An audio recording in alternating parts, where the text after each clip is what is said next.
Welcome to Charter California Edition. I'm Brad Pomerance. I'm glad you're with us today. Our friend Paul Zellerbach is here. He is the District Attorney for Riverside County. Welcome back, sir. We appreciate it. Thank you. I want to speak with you about a program called Deferred Entry of Judgment. We know that it was very in vogue to throw away and lock the key in the last 5-10 years, but given that we need to really look at our prison system, we have a Supreme Court in Washington who has said we've got to decrease our prison population. You and other DAs, it's not just you, are looking at ways to be more creative with criminal defendants. Is that fair? We have to be. The world as we knew it 10, 15, 20 years ago no longer works in today's economic environment. Right. So explain to me how you've been adopting this Deferred Entry of Judgment program. Well, I started a program September of last year that, again, we call it the Deferred Entry of Judgment program. It relates to only low-level misdemeanor offenses, driving without a license, malicious mischief, first-time petty thief, wherein they come to court, the first appearance, the first time, they plead guilty, and then we put off their sentencing for 4 months or so. But this is key, though. They're pleading guilty, but wait for the punchline, because this is the key to the program. Continue, sir. I was going to require that they plead guilty first, admit and acknowledge responsibility for the commission of the crime. Then we put off sentencing. Right. And during that 3 or 4 month period, they're required to attend classes, to learn better lifestyles, better habits, to correct that behavior. Sure. They have to make restitution to the victim in the case. If it was an unlicensed driver situation, they have to get their driver's license and proof of insurance. And then when they come back to court for sentencing, we dismiss the case. Literally dismiss. Literally dismiss the case as though the case, the crime never occurred. It's not on their record. And that's the key, is that, you know, so often, for better or for worse, individuals will have crimes, misdemeanors, low-level felonies, if I can use that term. They try to get a job in 5 years. They can't get it. Well, so this really helps them keep their record clean, correct? It helps them, if they have a job, remain employed. Right. Because they're not going into custody. And second of all, if they don't have a valid driver's license or insurance, it makes sure that they do. And thirdly, yes, it absolutely keeps their record clean and makes them employable. And, you know, in this economy, that's critical. Right. So tell me how the program's been going. You've recently adopted it, as you said. I'm not sure if other counties have had it in place. There's only a few counties in the state of California that have adopted this program. Is it new state law? Do you know? It's not new state law. It's not, okay. It's just that very few counties have jumped into the pool, I guess. I felt it was important in Riverside County. And so just in the first 4 months, from September through the end of last year, we had about 1,030 individuals participate in the program. That's huge. I thought you were going to say 100 maybe. Oh no, 1,030. That's just for the first 4 months of the program. That, you know, in a lot of ways saves this county tremendous resources. It saves my office resources. Right. It reduces the congestion in the courthouse, saves defense, public defender, saves their resources. And so look, I know you're just a few months out, but is the program working to your eyes? Are you seeing recidivism? Or are you seeing appreciative folks that, you know, oh, I made a mistake, I'm going to stay on the straight and narrow? We have had so far in the first 4 months a 75 to 80% successful completion rate. That's huge. Which is huge for a new program. That's huge. And I'm happy about that. And we'll see about recidivism. If you look at Sacramento and Orange County, or 2 other counties that have this type of program, and it's reduced their recidivism rate about 15–20%. That's very significant, especially in a state where we see recidivism rates astronomical levels, over 70%. Over 70%. So what's happening next? I mean, is the defense bar aware of this program? Are they adopting it? Are they looking forward to it? Are there abuses that are being seen? I told the defense attorney, the defense bar, months ago that I was looking into this program and thinking about adopting it for Riverside County, and they were banging down my door saying, when are you going to do it? Right. They welcomed it with open arms.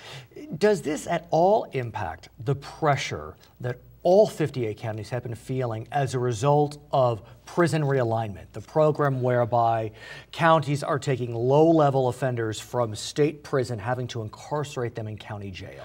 Well, that was one of the motivating forces for me to adopt this program. The reality of in Riverside County, the sheriff unfortunately had to release almost 7,000 convicted felons early from our county jails last year because there's no more room, overcrowding. And let me just make that clear. So the U.S., it's I mean, I hate to use that term that flows downward. It does. Flows downward because the U.S. Supreme Court says, California, you're overcrowded. You need to not release prisoners early, but decrease your population. Correct. And so what happens is, so the prisoners get sent to county jails, and some counties are under their own court order to keep their prisons in certain populations. Is Riverside one of them? We are. Right. And then on top flows of downward. It does, Right. but then on top of that, you had the governor's realignment criminal justice plan, wherein the state now, rather than taking a lot of these convicted felons who otherwise would have gone to prison, are now required to be locked up in a county jail. Right, yes. So which then exacerbates an already horrendous situation.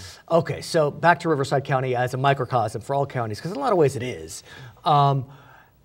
You have 1,030 less people potentially going to jail. Correct. How is that impacting Riverside County? Is this county one of the more severely impacted as a result of realignment? Is it kind of in the middle? Where are you on that? I think we're one of the most severely impacted counties in the state of California with respect to realignment. Why? Because first and foremost, we have so few jail beds available. If you look at our jail beds, we have about 3,900 jail beds in Riverside County. San Bernardino County, our neighbor to the north, same size, population, and geography. Almost identical of population. They have about 6,500 jail beds. And aren't they building another jail? Is it Adelanto? In Adelanto, but they haven't opened it yet. Okay, They built it, but they haven't had the money to staff it and fully open it. But they have about twice the number of jail beds. San Diego and Orange County have almost twice the number of jail beds as Riverside County. And as I understand it, LA County obviously bigger, but don't they have some beds open? They do. Right. Matter of fact, they're inviting other counties to house. I bet they are. To house pay them exactly. to do that for a fee. Right. For a fee. So, are you looking at that option? I mean, presumably, or let me ask you this because I don't know the answer. Would it be cheaper to send prisoners to LA County, or would it be cheaper to send them to Minnesota or wherever through a private contractor? Well, you can't do that as a county law enforcement agency. Only the state can send prisoners out of state. But what we are looking at in Riverside County, and one of the things I've been working hard on, is trying to open up prison fire camps. You told me this before. I remember this. And right now, we've got the legislation in place now. We've worked out an agreement, a contractual agreement with the California Department of Corrections, wherein if we take our local prisoners, they will, in fact, work in fire camps in Riverside County, so we get the benefit of that. But it's a double benefit because presumably if they're low-level offenders, they didn't make huge mistakes in their lives, and they leave with a skill, I would think, no? Well, they leave with a skill, plus they're providing us with a service. But is there a way, because, look, in the final analysis, I would hope we would all look towards rehabilitation for these folks. They're low-level offenders. Is there an opportunity for them to, at the end of their term, migrate, speak with CAL FIRE, Riverside Fire about getting a job? Because that's what they need. They need a job. Well, they need income and they need a job. And you're right. Now they have an employable skill or ability that they can go out in the public sector and hopefully get hired. But are they hireable? I mean, that's what I really want to know because, look, you know, when you sentence someone to a year in county jail for, I don't know, a low-level drug offense or whatever it is, that's going to stay with them forever. And that's not what we need in this country. We need them to be able to work. Correct. But it also enhances their skill set, not only basically fighting fires, but at least it shows in a potential or possible employer that they can work, that they have employment experience. I mean, I know I'm pushing you, but indulge me if I may. I'm wondering if there is a way for the county to take this to the next level and really try to help these guys and gals turn their lives around and get them hired through some type of fire agency? Or is that just beyond your purview? At the county level, I think it would be, but I think some states, they give companies or corporations a tax break if they hire people who have been in custody. Maybe that's something California should look at. And maybe so. Okay. His name is Paul Zellerbach. He is the DA for Riverside County. When we come back, we'll be speaking with his partner in crime. That's Stan Sniff. He is the sheriff for Riverside County. I'm Brad Pomerance. We'll be right back on California Edition. Thank you.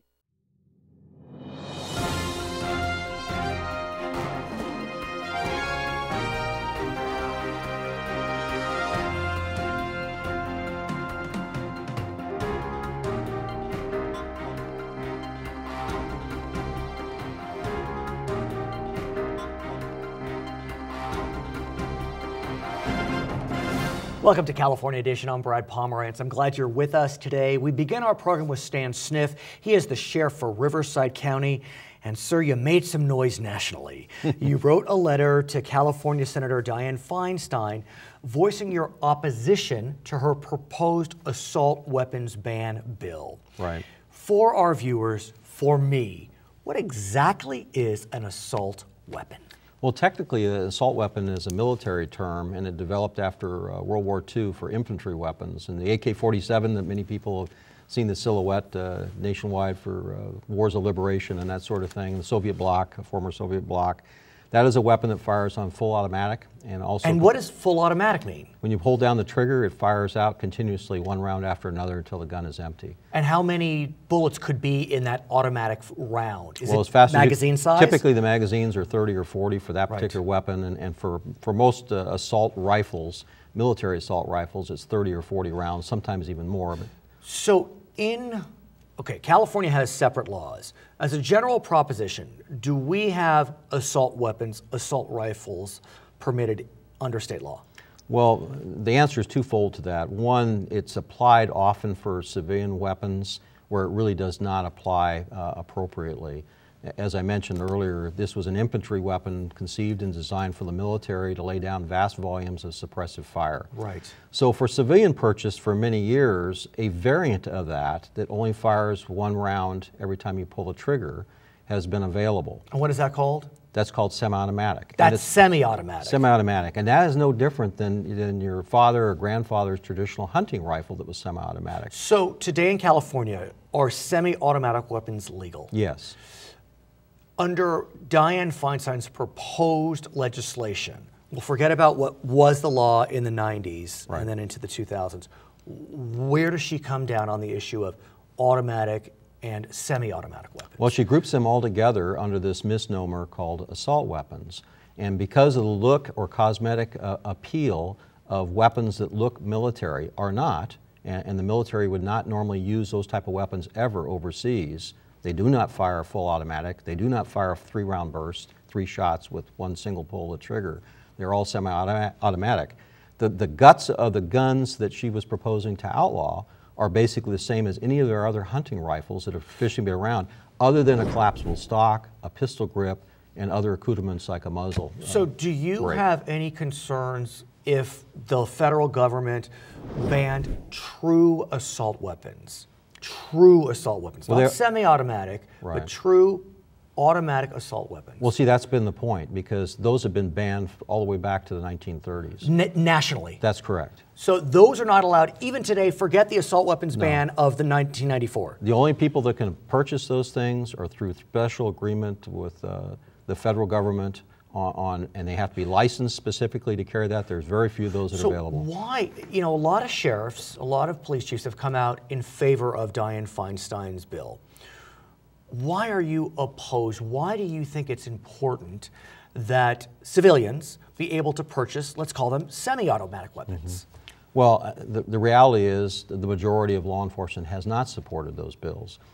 There are some law enforcement officials that have, but most of us, particularly in rural areas, see that as a very common rifle that is used for hunting, for competition, recreational sports, in some cases self-defense. Certainly the people that we were talking about earlier up in Big Bear, in rural areas, with the Christopher Donner much more suitable for self-defense than a handgun would be. And a handgun is probably more suitable for self-defense in a built-up or urbanized area. Why? I believe you, but why? Because of the distances involved. In rural areas, on ranches and that sort of area, much of which is part of Riverside and San Bernardino counties, we're very rural and spread out, and a handgun is a very close-range weapon. Rifles of all types, these rifles and other hunting rifles of all types, only occupy about 5 or 6% of all the violent crimes that involve firearms. But most of them are handguns. Here's the frustration, though. In Newtown, Connecticut, a semi-automatic rifle was used to kill 26 people. Correct. Under Dianne Feinstein's bill, that particular weapon would be illegal. And so I know anecdotes can make bad law, but the narrative is tricky. Right. But the application in that, there's nothing that would have changed in that particular shooting instance. There you had a young man that was, from at least the newspaper accounts, was going to end up being committed. was not supposed to or legally occupy or have a firearm, and was allowed to be trained and access to those firearms by the mother who he killed. I understand, but that firearm would not have been in circulation, arguably. No, that firearm would have. In fact, one of the fatal flaws of her bill that she's proposing is it only bans people buying or possessing those guns in the future. Right. It grandfathers millions of those rifles that are already there. And we've heard that. And That's what happened with the first assault weapons ban. And many of which could very easily fall into somebody's hands that could misuse that weapon. There are several other provisions, proposals being discussed out of Washington. Right. Are you in favor of any of them? And I don't mean to be accusatory, but are you in favor of any of them, be it magazine limits, be it gun trafficking laws? What's your sense? Well, I think the gun trafficking laws are applicable. I think should be enforced? I think almost, yes. And should be passed and enforced. Yes, and that's one of the problems that we've seen even in our state. There are a lot of laws on the books, and this is one of the most gun control states in the union. Probably and the yet most. many of those laws are not actually being enforced now. But, so the automatic passing of new laws does not do anything to make us safer. I hear you. I know that. There's no doubt about it. But I do want to speak with you because you are a leader. I mean, you are Riverside County, one of the largest counties in the state, from the biggest state in the union. The other thing, Brad, I'll underscore is I think most of us in law enforcement see that it's very important to do what we can, whether it's instant background checks and the other things to keep firearms out of the hands that they don't belong with at all. Well, what about background checks? Because right now there's a pretty big loophole which allows at gun shows, background checks not required. There's the whole gun trafficking issue, but that's separate. Do you believe that there should be background checks that apply regardless of where the sale occurs? Yes, and in fact, for those of us that reside in California, that already exists. Yes. There is no loophole for gun shows whatsoever. But and now, every transfer of a firearm has to be accompanied with a background check. But now here's the thing. Stan Sniff has just said he supports background checks for the entire nation. That's a very significant statement. And you're not alone. You're probably in the majority amongst your law enforcement officials.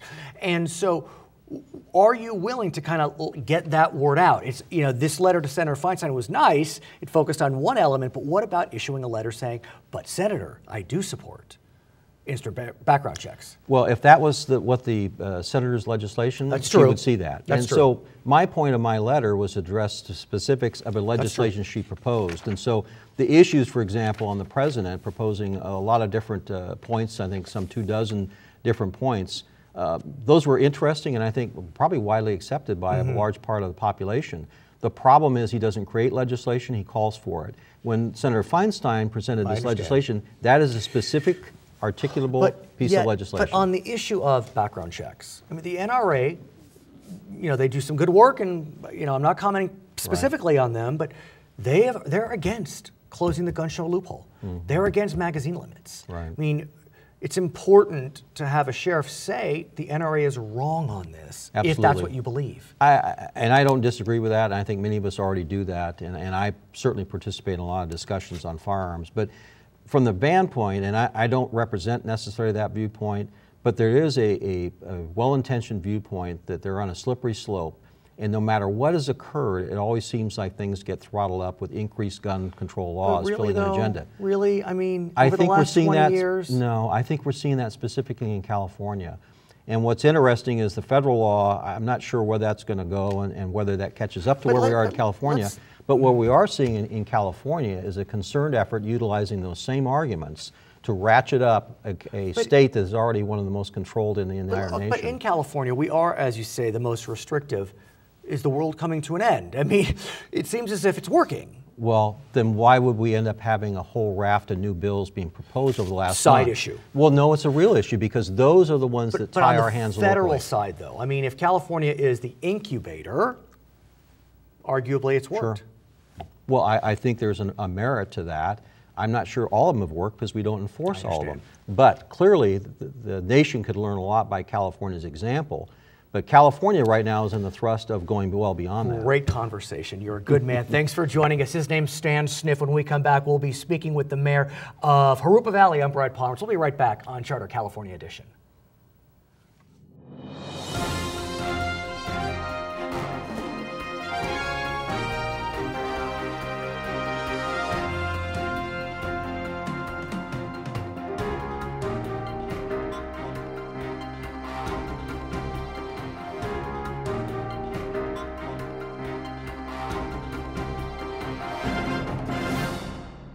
Welcome to Charter California Edition. I'm Brad Pomerance. I'm glad you're with us today. We are joined by Verne Lauritzen. He is the mayor of Jurupa Valley, which is where? It would be in the northwest corner of the Riverside County. It's a new city. Is it the state's newest city? That's correct. And for better or for worse, that's caused some complications. It has. Because on the day of incorporation, which was in 2011, or at least the vote for incorporation, something happened in Sacramento. What was that? Yes, it did. Well, quite frankly, prior to 2004, when we all paid our vehicle license fees, VLF. We'll call them VLF. When we paid our VLF fees, that money went to Sacramento, and a portion of that, a significant portion, was returned back to local jurisdictions for funding for services and so forth for the constituents. It was all based on a 2% vehicle valuation fee. Right. And am I correct in that new cities got a kicker? Well, yes. What happened was, because of the state's insatiable desire to have more and more and more to spend, they reduced that 2% from 2% down to 0.65%, created a giant revenue void for local jurisdictions and cities. Was that the rollback under Schwarzenegger? Well, yes, it was. But that was the car tax revolt. Well, the problem was, in 2004, the car tax revolt manifested itself in Measure 1A. Right. So Measure 1A passed by the voters, which said, no, you're going to give that money back, and it's going to be in two different ways. 10% of that funding from the state would still be vehicle license fee. Right. 90% would be what's called a vehicle shift, a vehicle license fee shift, and it came out of property taxes instead of the vehicle license fee. Okay. Well, what happened as a result is cities that were created after 2004 were then left out of that formula for the property tax shift. Why? Well, we don't know. Was it a legislative error, or was it an intentional statement by the legislature? I suppose you could speculate any way you'd like on that, but and we don't have any information that shows that it was intentional, but it was done. So cities that incorporated after 2004 wouldn't even have the funding mechanism to even be feasible. But wasn't it made worse in 2011? Because, you know, a group of cities, especially in this county, incorporated after 2004. Yes. Wildomar, Eastvale, Jurupa Valley, and Menifee. So they knew about 2004, but something happened in 2011. Believe it or not, in 2006, the legislature realized the inequity. That no new cities could incorporate with what had happened. Right. So they passed AB 1602 in 2006, which established a new funding mechanism of $50 per capita. Right. Per population for cities that incorporated after. It actually went to all cities. Okay, so everything's good again. We're back to where every city can then incorporate if they want to. 2011. Along comes Jurupa Valley.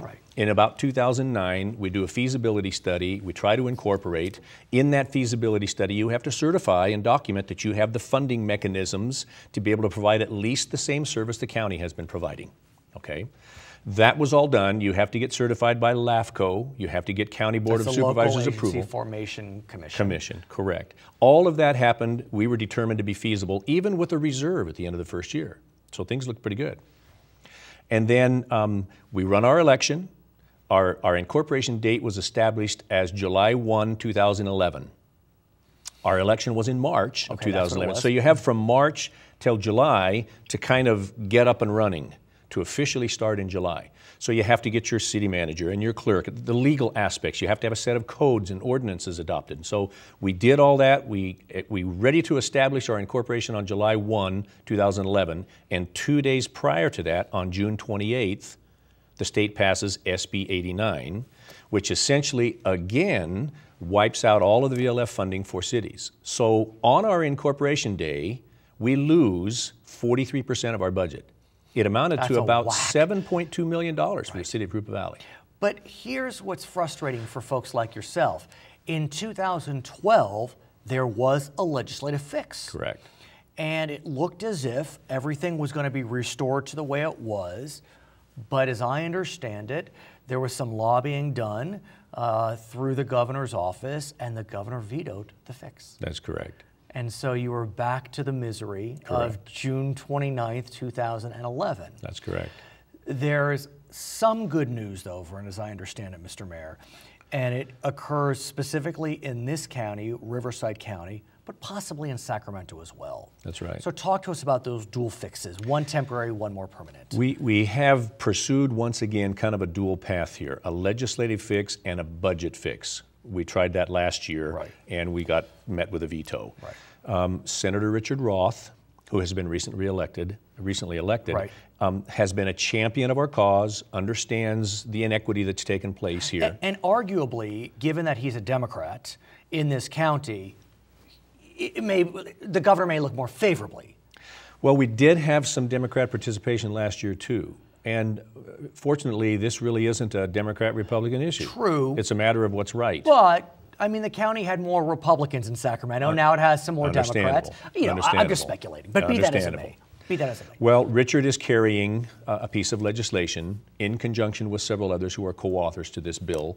And it proposes, once again, to fix us and at least correct the inequity that happened. And Bill Emerson as well, who's a well-known, well-liked Republican. Correct. So now it becomes bipartisan, and so hopefully that will help. That's correct. But what about Riverside County? Because I understand with many new cities, including I think the 4 in this county, one of the biggest bills is public safety. Correct. And so what these new cities do, you can't start a police department like that, so you contract with the local sheriff, the Riverside County Sheriff. That's right. That's where you were getting whacked because you had a bill due to your county. That's right. We contract with the sheriff, and 69% of our budget is our contract with the sheriff. Right. Essentially, that's everything we have. We don't own buildings. We don't own personnel.